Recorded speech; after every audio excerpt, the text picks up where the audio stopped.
आज ना खूपच जास्त घाई झाली होती. का ते मी पुढे सांगतेच.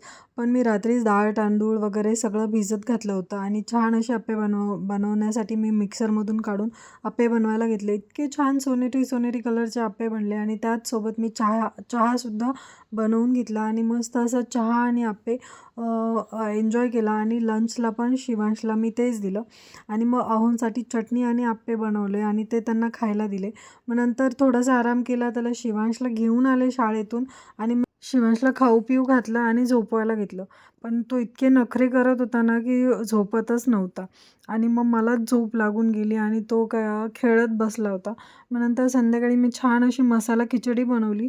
थोडी टेस्ट कमी झाली होती, पण छान झाली होती आणि मग पहिल्यांदाच मी हे सोयाबीन टाकून खिचडी बनवली होती आणि दुसऱ्या दिवशीसाठी मी इडलीचं बॅटर बनवून घेतलं होतं. चला भेटूया नेक्स्ट व्लॉगमध्ये. Bye bye.